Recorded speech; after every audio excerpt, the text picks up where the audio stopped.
தைப்பூசமும் பௌர்ணமியும் சேர்ந்து வரும் முருகபெருமானுக்குரிய நன்னாள்தான் இது. இன்று செவ்வாய்க்கிழமையுடன் பூச நட்சத்திரமும் இணைந்து வருகிறது. செவ்வாய் ஹோரையில் தீபமேற்றி வழிபட நீங்கள் நினைத்தது நடக்கும். திரிலோக மனிதர்களையும் முனிவர்களையும் தீய சக்திகளிடமிருந்து காப்பாற்ற உலகை காக்கும் அன்னையாகிய பார்வதி தேவி ஆற்றல் மிக்க வேலை படைத்து முருகபெருமானிடம் கொடுத்த நன்னாளிது.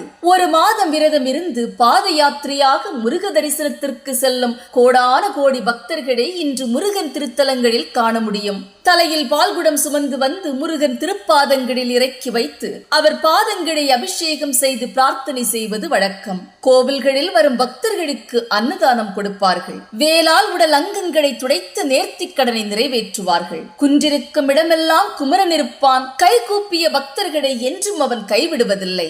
27 நட்சத்திரங்களில் 8வது நட்சத்திரம் பூச நட்சத்திரம். தொட்டதெல்லாம் துலங்க இன்று விரதம் இருந்து முருகபெருமானை வழிபடுவது நல்லது. மகாவிஷ்ணு தன் மார்பில் மகாலட்சுமியை சுமந்திருக்கிறார். சிவபெருமானோ தன் உடலின் ஒரு பாகத்தையே உமையவளுக்கு கொடுத்து விட்டார். பிரம்மா தன் மனைவியாகிய சரஸ்வதியை நாக்கிலே வைத்திருக்கிறார். முருகன் தன்னை வணங்கும் பக்தர்களை தன் மனதில் வைத்திருக்கிறார். கந்தன், குமரன், வேலன், சரவணன், கார்த்திகேயன், சுப்பிரமணியன் என பல திருநாமங்களை தனக்கு சொந்தமாக கொண்டவர்தான் முருகபெருமான். அம்பிகை ஆனந்த தாண்டவமாடிய நன்னாடிது.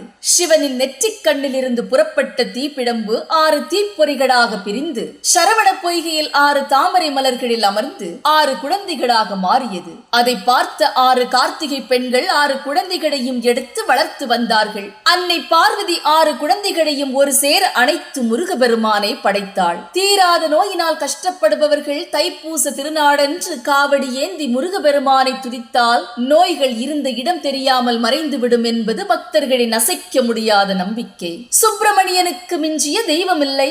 சங்கடங்களை வேலினால் அழித்து நல்லருடை பொழிபவன்.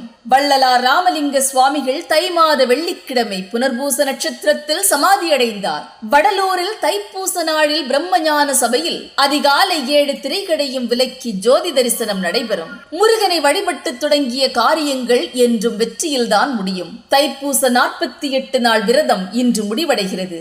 முருகனின் திருப்படத்திற்கு மஞ்சள் அல்லது சிவப்பு நிற பூக்களால் அலங்கரித்து நெய்வேத்தியம் படைத்து வழிபடுங்கள்.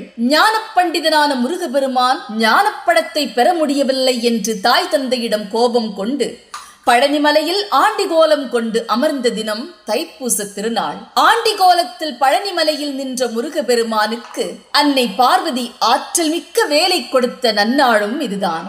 இன்று அதிகாலையில் நீராடி விரதம் இருந்து அருகில் இருக்கும் முருகன் கோவிலுக்கு சென்று அபிஷேகம் செய்து வழிபட்டு அவரின் அருளாசி பெறுங்கள். நன்றி.